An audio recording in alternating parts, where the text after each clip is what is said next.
Bonjour、今日のビデオでヒテケのぬとパの書く場所を説明します。多くの方はヒテケを作るためにはぬとパを使うって分かるのに、基本的には教科書で書いてあるのはそのぬとパでは動詞を挟む。実際はそんな簡単ではありません。なぜぬとパでは動詞を挟むって説明するかというと、それを説明するときには大体その入門の方へ、その説明します。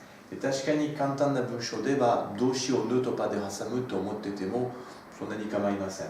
例えば、je vois という文章。je vois 私はもう何かを見ます。または理解するあなたの言うことはなるほど。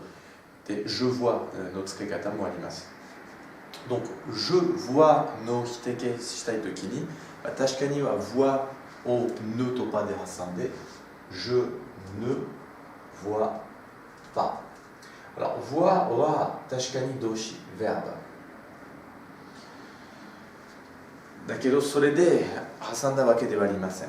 例えば、下の文章を見ましょう。je veux voir 見たい、何かを見たい、見せての気持ちで。Alors, ここは動詞は何ですか？動詞は veux ではありません。動詞は voir。veux っていうのは実際はセミオクシリエール。フランス語ではセミオクシリエールはその原型で書いてある動詞にニュアンスを運ぶためには使われているもう一つの動詞。例えば何かを見ることが欲しい。je veux voir。何かを見ることができる。je peux voir。近接未来のためには je vais voir。donc その活用する部分はセミオクシリエールと言います。で、ここではぬとパで挟むのは voir ではありません。本当のルールはぬとパでは主語によって変化された部分を挟む。ここは具体的には je ne veux pas voir。見たくない。下の文章で j'ai vu。j'ai vu。ここは動詞はえと vu 両方。実際はこれは複合時制。Donc, avoir は助動詞、auxiliaire。vu は過去分詞、donc participe passé。こっちは a, u, x。タクタクタクタク。こっちは participe passé は p。p。で、両方は動詞です。だけどもう一回、動詞をぬとパで挟むわけではありません。je n'ai vu pas ではありません。ここは主語によって変化された部分はえだけです。そうすると、ぬとパはそのえを挟む。例えば、je ではなくては tu とかだったら、tu as そこは変わります。vu は変わらない。il a 変わる。vu 変わらない。主語によっては変化する部分はえだけ。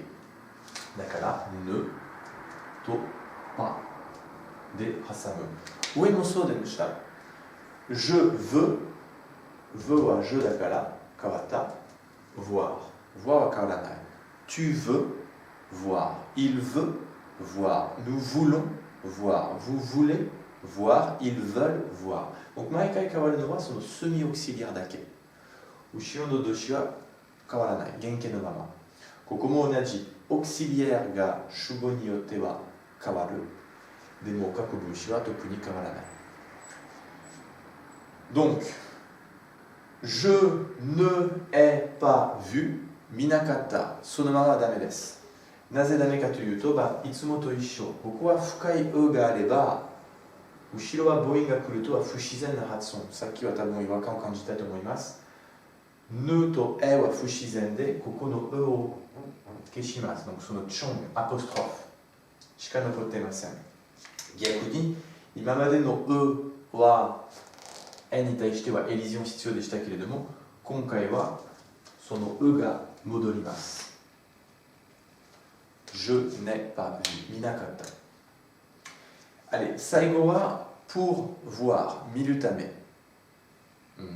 例えば、ライオンを見るためには動物園に行きます。動物園へ行きます。Donc, je vais au zoo pour voir les lions. 逆に、何かを見ないように目を隠すとか、みたいな文章。同じようには見ないように見ないためにここは否定形を使いたい。でもここは問題あります。多くの方はおそらくは pour ne voir pas って想像していると思います。その動詞を挟むって言われているから、動詞は voir。でももう一回、動詞を ne と pas で挟むわけではありません。主語によって変化された部分を ne と pas で挟む。でもここは主語ありますか？ない。ここは主語によって変化された部分がありません。ないので、ne と pas では voir を挟めない。この場合は仕方がない。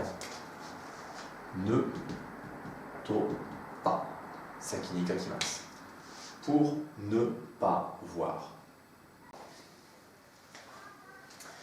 Et voilà, à bientôt.